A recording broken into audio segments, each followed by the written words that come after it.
Welcome back to another episode of Shameless Stories. I'm your host, Sarah Lloyd, and I am joined today by the wonderful, magical Caroline Mitchell, or the original Dragon Lady. I'm laughing because this is really interesting. I'm finding this with a lot of my interviews, that there's always a few teething problems and there's always a little bit of tech issues. And on this occasion, I forgot to press record and we were off. So I am shamelessly owning that. Maybe I shouldn't have washed the bathroom before I joined the call, but I do feel there may be some resistance in some of these stories that come up. And I think that technology manifests that somehow. But yeah, without further ado, Caroline, please do tell me again a little bit about yourself. Okay, take two. So the original Dragon Lady isn't a name that I gave me. That came about from the dragons through a friend, because I was being deliberately, I'm not listening, I can't hear you. And they kept banging on at her that I had to, we were talking about, I don't know, what was I going to call myself? And they came to her, they came to me via her. And they're saying, you are the original Dragon Lady. This was back in, I don't know, some point in the sort of mid sort of teens, 2000s. And I was like, no, can't take that. I can't have that. I'm not that person. I can't own that. I don't know if I am the original Dragon Lady. And they wouldn't let up with my friend until I said, okay, I gave over, basically. And because at the time there was nobody else.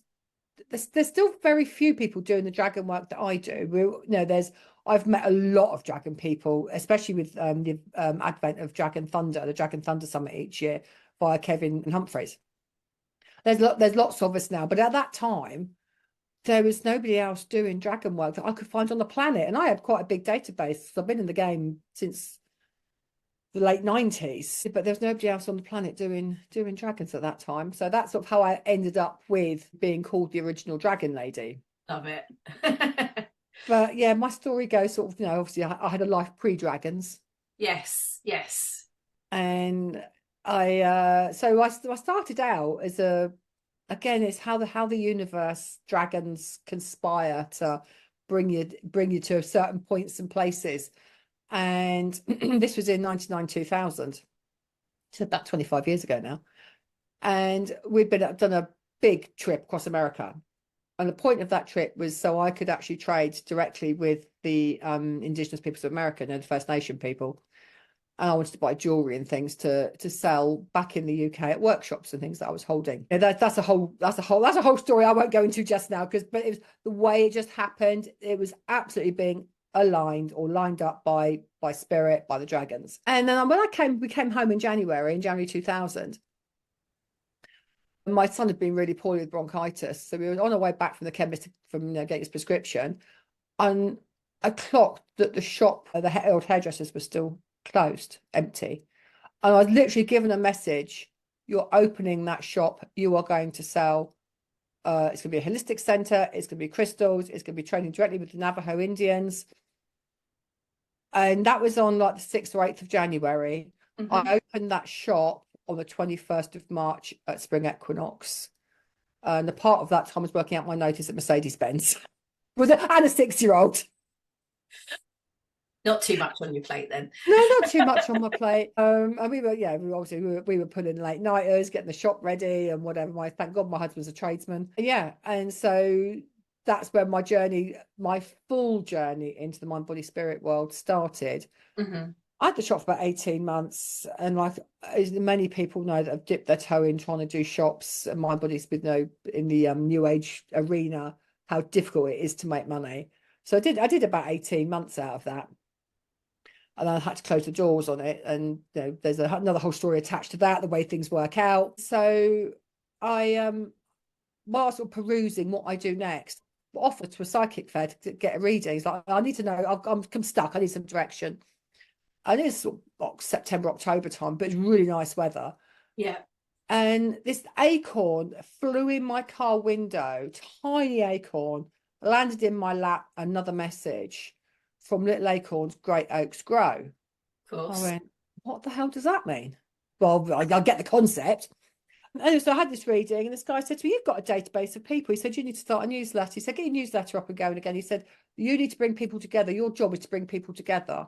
And out of that, by the time I got home, I'd created a Mind Body Spirit magazine for the local community to bring all the local practitioners, readers, whatever together. It was all very disjointed here. So from this little thing that started off with, just a 5-mile radius of where I live, within 18 months had gone national. Amazing. And off the back of that, I did two Mind Body Spirit festivals in Salisbury. And that's when the shit hit the fan. Oh, God. Okay. And that's the shame. This is where we come to the shameless story. Yes. So by the time I'd already met dragons. Right. I've been introduced to dragons in like 2004. I was like, no, not going there. That's just that unicorns, dragons, step too far. Sorry, can't do it. I ended up doing a course, the Colour Mirrors course, and the first bottle that I worked with was Black Dragon. So that was my introduction to dragons. By 2004, 5, something like that, we'd done 2 Mind Body Spirit festivals in Salisbury. Financially, the second year we did it, it broke me financially. Right. At the same time, my husband had made a really colossal bad business decision, and we were both broke. We were heading down a bankruptcy route, so we were in debt between us to the tune of about £500,000. Right. And it's like, what the hell do we do? We owed money left, right, in Chelsea. Credit cards maxed out. Thank God we were renting, and we were social housing. So it's like, and that was like the saving grace. Thank you, dragons, is that we could manage it. We could keep the roof over our heads, but by God, did we struggle. And we had like a massive court case going on. We're trying to get the money back because we'd been missold. And in the middle of all of that, the guy that my husband was doing the business deals with died. Wow. Okay. It was real tower moment then. Oh, huge, absolutely huge. But we'd managed to get ourselves straight. So in about a 7 or 8 year period, we'd managed to get ourselves straight. But at that point, when I realized that financially I was broken, not just broke financially, but I was broken. I'd hit burnout. I'd been working an 80-90 hour week, literally virtually zero money coming in the door, could barely pay the bills for the business, let alone pay bills for me. I said, that's it, I'm done with the Mind Body Spirit field. It's literally, you are working for absolutely FA. I'm not doing it anymore, and I just can't. And the same year my dad had a stroke. It's like, for God's sake. So I said to my husband, I don't care how we survive. I'm taking the summer off. I'm having the summer with Dad because I need to recover. He needs to recover, and I'll go back to work in the autumn. And so I went temping, and I then ended up. I took a 2-week temp job for a builder. But I can answer the phones. That's easy enough. That's no stress. Well, that 2-week temp job turned into 2.5 years working for an incredible company. Right. That built one-off luxury homes, multi-million-pound homes. And I can see now why the dragons put me, because I told dragons to sod off. I was done. I was done with spirit. I was still tarot reading, friends and family and stuff like that. I still walked my spiritual path because it was a part of, you embody it, don't you? You do. I say, fuck off. I'm not working out there commercially. I'm done with it all. I'm done with the commercialness of it. But of course, but it's who you are. That doesn't change, does it? So I still walk in my spiritual path personally. Anyway, so I wound up working with this builder for about 2.5 years. And I learned through them everything from land acquisition through to handover. I learned about sites of scientific interest, about protected species, about land acquisition, about planning, landscaping, the lot. And it's like, okay, that fine. They got made redundant in the crash of the bankers crash, because obviously their clients were bankers and that ilk. So I got made redundant in there, walked into a job, in a shop fitting job, exactly the same kind of role, same thing. 2 years, got made redundant, and then wound up working in Southampton, another builder, doing insurance work. So I did 10 years in the or just about 10 years in the building industry. And in that process, we sort of got ourselves straight, got rid of the debt, and brought some closure to this hideous black cloud that was hanging over us.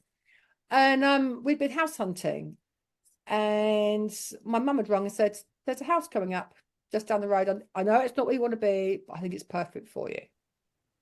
Kevin and I were going away for the weekend, and then he'd been into town. He came home. He said, "I've just seen them putting a sign up. I know it's not where we want to be, but I think we need to look at it." Both Kev and my mum had seen Same the house. same house, and so we pulled in here, Yes. which is where we are now. This was in May 2013. So from that sort of 2007, 6, 7, when we'd gone, that's it. We're done financially. We are ruined. Yes. We'd managed to clear the debt, and I was still working through mine, but Kev had managed to clear his debt and had got credit rating again. I was like, Jesus. And I stood in the garden and cried. And the house was derelict. It was uninhabitable. But it had you could see what the potential was here. Yes. And the dragons came in and said, "Right, now you've finished dicking about. Now we've paid all your debt. Now we're good. You're going to pick up where you left off." So where we left off 5 years ago or 8 years ago, whatever it was, you will now create that deck. We will work together, and you will bring us into the world. And I knew at that point that I would not need to go looking for a publisher. It was, and again, how the dragons work. The dragons cards had been written for years, but I didn't know how to self-publish, because that's what I did initially. I didn't know if I could get an artist. I didn't know. We couldn't afford it either. My God, we were so skint. Yeah, of course. It just wasn't even worth, couldn't even consider it. And we didn't have the technology either. And we were having dinner with some friends, and I was lamenting about, I can't find an artist, and I've got to do these cards, and I want to do these cards, and I don't know where to start, and I can't do it, and I've got to do this job, and the dragons won't let me not do it. And my mate husband said, "Caroline, shut up. That is so easy to sort." I went, "No, it isn't." So anyway, he said, "It is." And he literally held my hand for 6 weeks and showed me what to do, where to go, how to do it, where to find it, how to, within what you needed. Yeah, within 8 weeks, 10 weeks, the whole thing was set up. I'd found a printer. I found an artist. That was funny. So my artist was in like Serbia, and I thought, I'll sign the contracts Monday morning. It's Friday night late. I thought, I'm not doing it now. I'll sign the contract, send him over Monday morning. And the dragon said, "No, we're not working with him." I went, "We bloody are. After all this, we absolutely are." And then he said, "No, we're not." And I said, "Well, nick it to you. I'm going to do it anyway." I opened my emails Monday morning. The artist had pulled out. Of course. And the dragon said, "I told you so. I told you so." So at that point, I absolutely had a hissy fit, threw my toys out with the dragons, and said, "Right, then you better sort this out, because I'm now done. You better find me the artist." Within 48 hours, Tiris landed in my inbox. They said, "That's the artist we're going to work with. That's the only artist we'll work with that will create us." Of course, it turned out when I wrote the dragons' messages and their profiles, all those years before, Tiris was about 12. So we had to wait for Tiris to have done his fine art degree, graduated from university, and be in a place to be able to work. I love that. That is such an amazing journey that you've charted, because when you were describing all the work that you did with the building company, that's working with the ley lines and the land, and you were working with the land in the 3D sense, but absolutely, it gives you that whole holistic view of land. And there's so much more to it, isn't there? And then you're saying your artist was 12 or thereabouts. Sometimes certainly still at school. Well, the people are there. It's just that there's a plan, isn't there? But just honoring that story you've just shared around hitting rock bottom. And I think we talked about this very briefly off camera. It's interesting how a lot of people's shame stories are related to money, abundance, what we have. This whole disappointment that humans have when they lose the thing that defines them, if you like. It's almost that would have been a massive awakening moment as well. And, you know, with your dad getting ill, my mum got ill, like, funnily enough, 6 months ago, she had a stroke also. And it is the big kick up your backside to go, come on then, you know, life's too short, just showing you how short life is. You need to get on with this. So Absolutely. fantastic. Yeah, it's really interesting. And what was really interesting, having done the work with the building companies, is that because this place, my Dragon Studio, was the lounge. And we'd never been able to do a huge building project that we did. It took us 7 years, but to be able to go, you know, do bats, do surveys, you know, and know the trades. And the trades that we worked with that did the house for us, a lot of them I met when I did my first building job, because they're master craftsmen. And this is our forever home. And this is the path you needed to walk. You needed to go through all of that to find the people to work on your house. There was that spiral. Yeah, it's absolute oh spiral. my God, I'm getting the shivers. Yeah, you know, and so the joiners that built our staircase, that made our doors, that did our skirting boards, because my husband said we're not having any rubbish in the house. It's got to be proper wood. But, you know, this is an old house. We literally, the house talked to us the whole way through. Even my husband was getting, well, I think no, I don't think we should do that. The house is sort of leaning towards this. And literally the whole house talked to us and led us through the whole process of what went in and what didn't go in. That's amazing. I love that. I mean, you can just see it. Like, I can see it as a very clear, there was a plan at play. It wouldn't have felt like that at the time, because it never does. But when you look back on that and go, oh, I met those people for a reason. I had to wait for a reason. That's like, it's sitting at the top of the mountain. I like to call it the Everest moment, where you go, oh, all that happened, and now I'm here, and I'm still here, and it's still happening, and I am taken care of. Yeah. I love that. And what's really interesting is, considering we've not forgotten where we came from, which was hanging on to our original home by the skin of our teeth, and having food on the table by sheer chance a lot of the time. But I was going to say, what do you feel you learned was the biggest lesson from that? I mean, obviously everyone can make better choices, we know that, but was it a communication thing between you? Was there something else that came out of that situation? I think we were both really hungry. I felt we had something to prove, and ego got in the way. Right. Okay. We both had that real drive and ambition, where we both didn't listen to our inner knowing. And it's, you know, we're both much more mindful now of, what's occurring. We had a conversation last night about something that's going on in his business, and it's like, you know, I said, shall I go and get the cards out? And like he's at a crossroads, and it's like, it's not decided yet, so what do you want to do? And it's one of those kind of things. So yeah, I think we both listen now, much more to our inner knowing and what we're feeling about things, rather than just pushing forward. Because I think as people, as human doings, as the dragons call us, we push through regardless, to our own detriment, to our physical well-being, our mental well-being, our financial well-being, and our emotional well-being. We'll push through and push through and push through, which is what we both did. And it didn't do either of us any good. Yeah. You know, God, we were both on our bloody knees. We spent a lot of our life together actually going, my God, we're knackered. It's like, why are we doing this? You know, because we've worked so hard to make a difference, have an impact, create a life. And now we're looking at retirement and going, we've got a cracking house, but actually, what have we learned? What we've done along the way, and what we're leaving behind? Yeah. I If love somebody that came up to term, you and human doings. I do love that.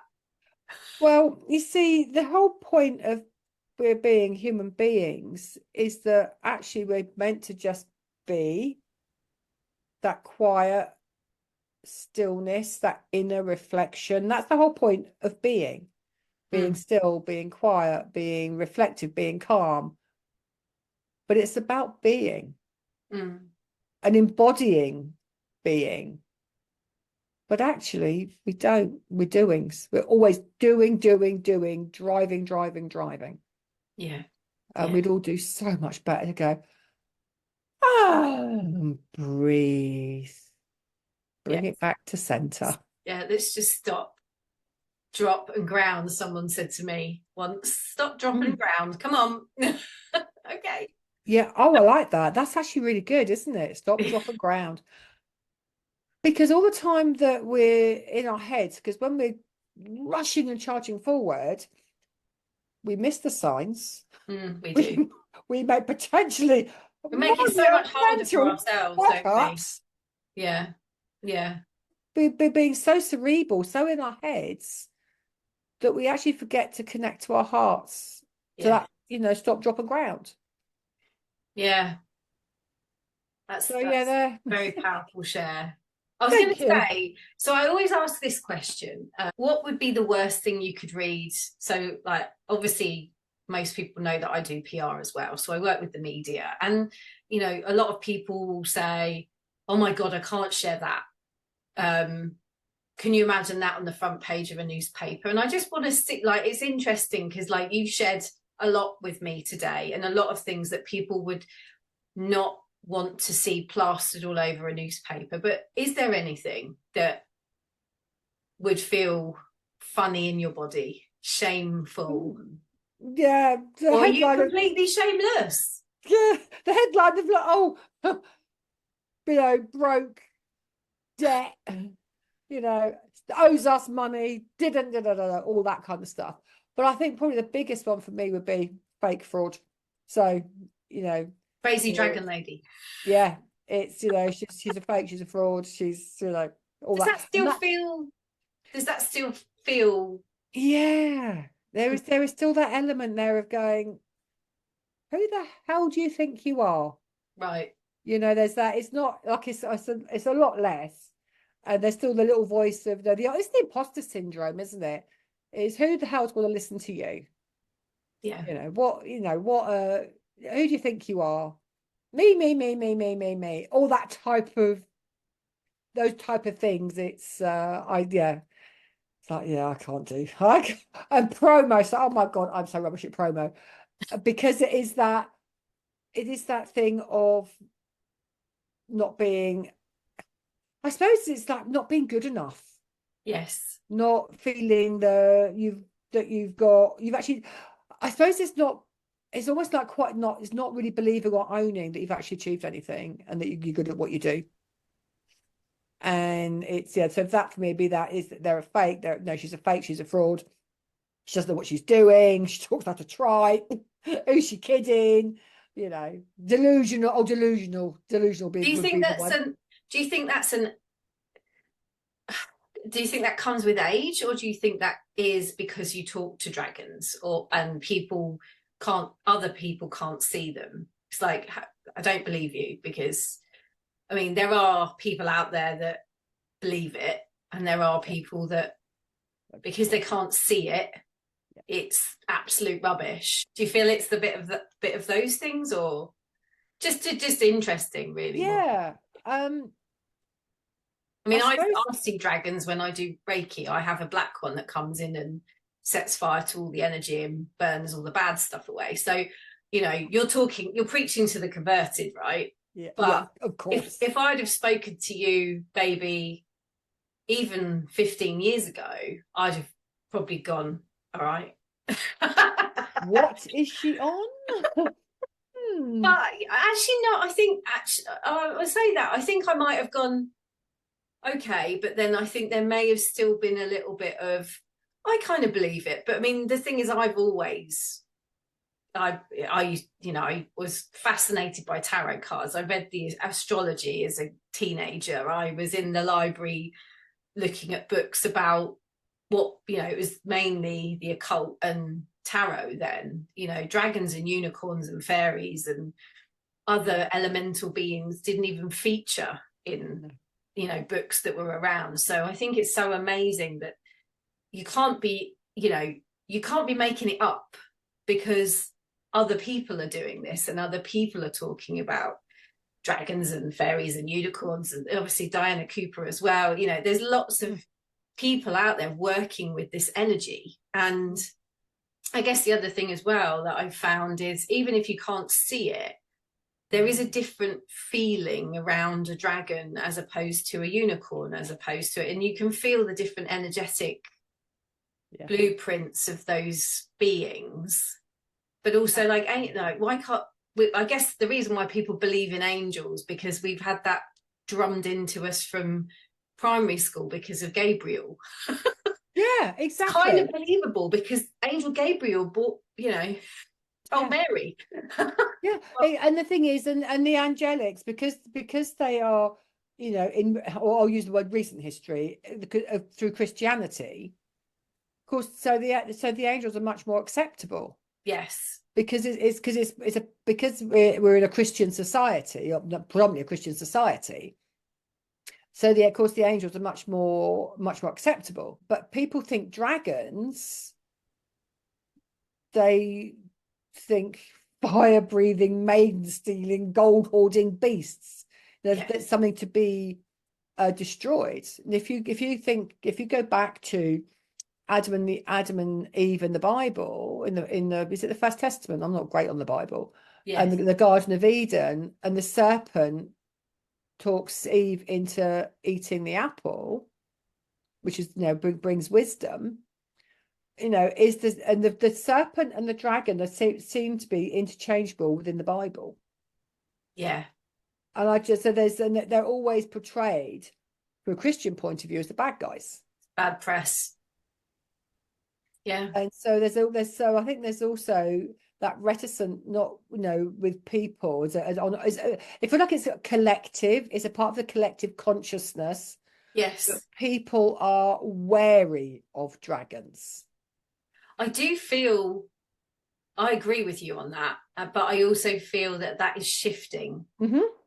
There's a film that came out on Netflix, and I'm racking my brain for the name of it, but there was a film, and it was about a dragon and a young girl who was sacrificed to a dragon. But what actually transpires is the humans are the bad guys, and the dragon is actually the hero of the story. And it's about that love, it's about that respect of creatures. The dragon, I think, was a mum dragon whose baby dragons were destroyed, and of course pissed off mum is going to come for the people that killed her kids, because why wouldn't you?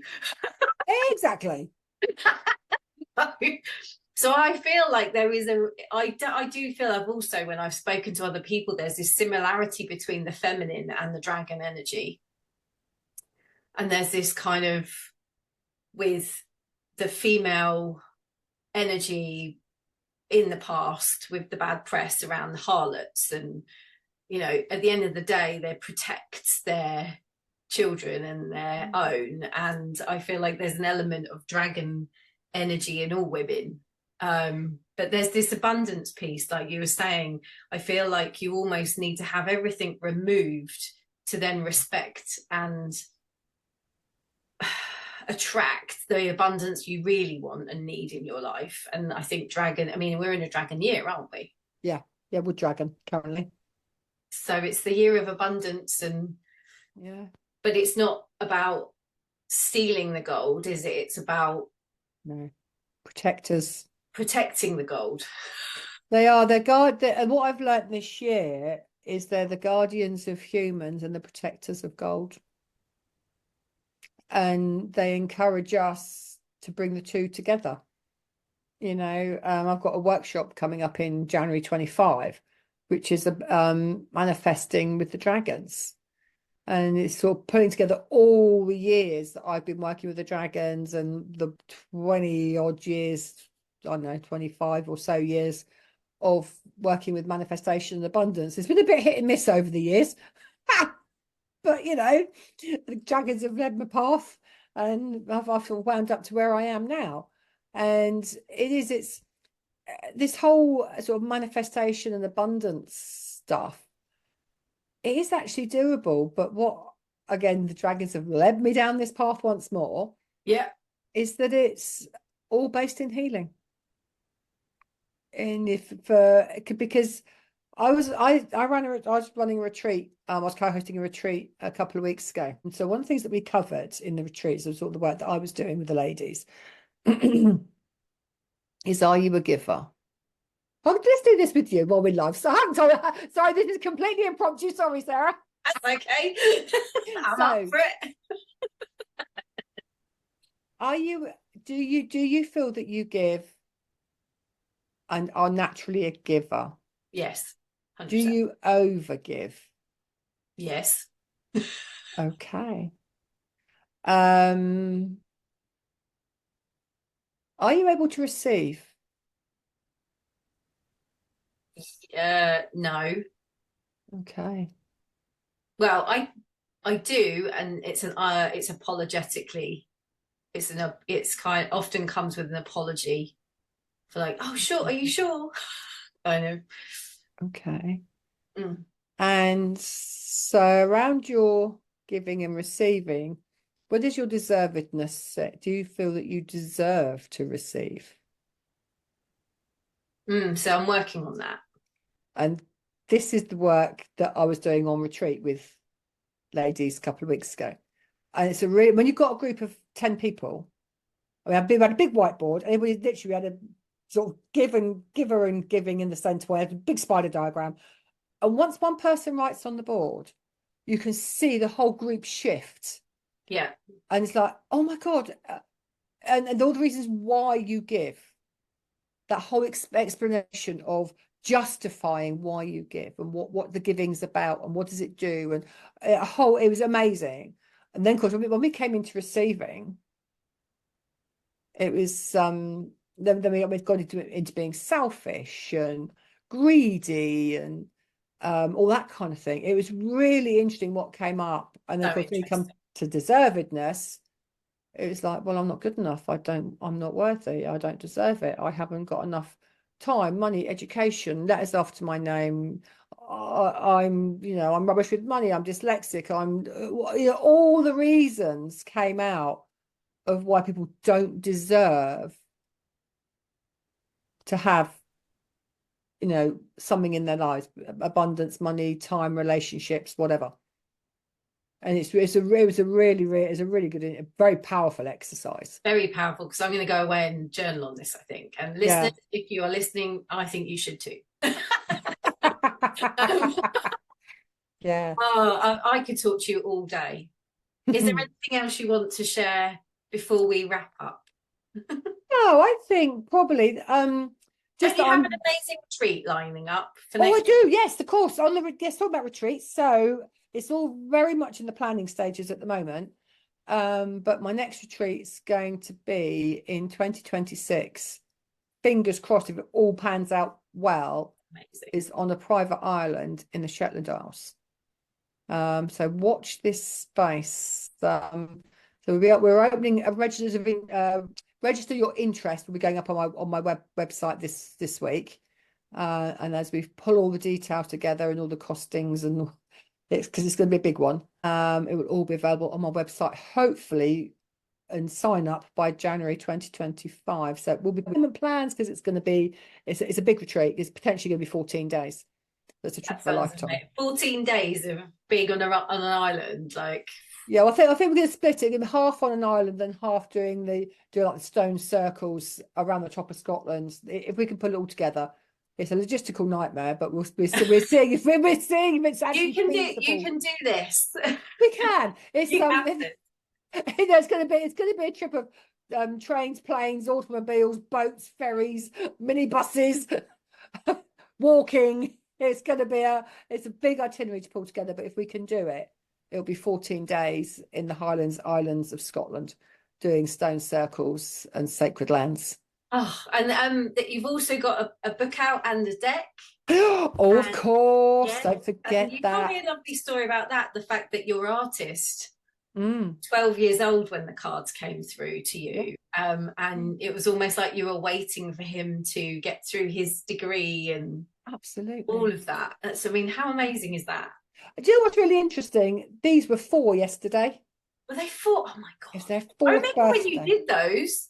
I Yeah. remember that. So I originally self-published in 2017, Mm, and then Watkins, I was picked up by Watkins, and yeah, they launched 4 years ago yesterday. So they're 4 years old today. that's beautiful. And yeah, they're still selling really, really well. Yes.